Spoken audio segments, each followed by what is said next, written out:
هاد السيد السعودي دخل قلوب المغاربه بواحد الطريقه اللي عجيبه بزاف. خالد العليان واحد من صناع المحتوى المعروفين في الوطن العربي، وهاد الايام جا المغرب مع كاس افريقيا ودار خدمه اللي نقيه بزاف للمغرب. صور المغرب بطريقه اللي طبيعيه وكلامه كان زوين بزاف، وخلى بزاف ديال العرب يتفاجئوا من جمال هاد البلاد السعيده. ففي نهار واحد دار بزاف ديال الفيديوهات على الرباط، الملاعب والاجواء وحتى التفاصيل الصغيره في الحياه اليوميه. هاد الشيء خلى بزاف ديال السعوديين والخليجيين يقولوا واش هذا هو المغرب اللي ما كناش عارفينه. انا في المغرب شوفوا الجمال ما شاء الله تمام. يا اخواننا نسمع عن جمال المغرب لكن ما شفناه. شوفوا والله جميله جميله جميله. خالد معروف بالتغطيات ديالو المباريات والسفر في اي دوله في العالم، واي بلاصه كيمشي ليها كيعطيها القيمه ديالها، كيصور بعين محترفه وكيهضر بطريقه اللي سهله وواضحه.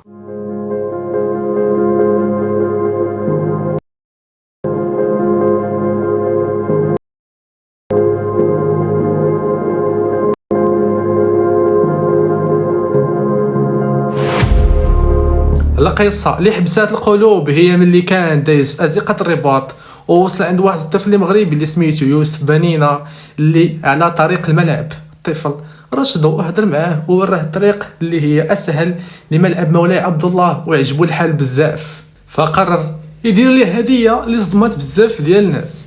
تخيل، اهدى ليها الكره الرسميه ديال الدوري السعودي وقميص المنتخب السعودي الجديد، وزادها بايفون 17. فكل شيء على خاطر الاخلاق ديال الدري والنيه الصافيه. هاد الشيء كامل داروا بلا تصوير مبالغ فيه او استعراض، غير حب وخير.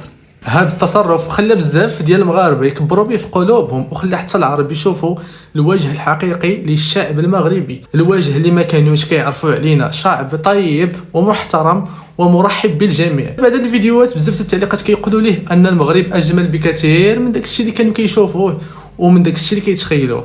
وخالد ما وقفش هنا، بل وعد المتابعين ديالو باللي غيمشي لواحد المدينه اللي زوينه بزاف اللي هي افران ويصور الثلج. يعني الترويج للمغرب مازال غادي يكمل وبطريقه اللي طبيعيه بزاف وبلا تصنع من خالد.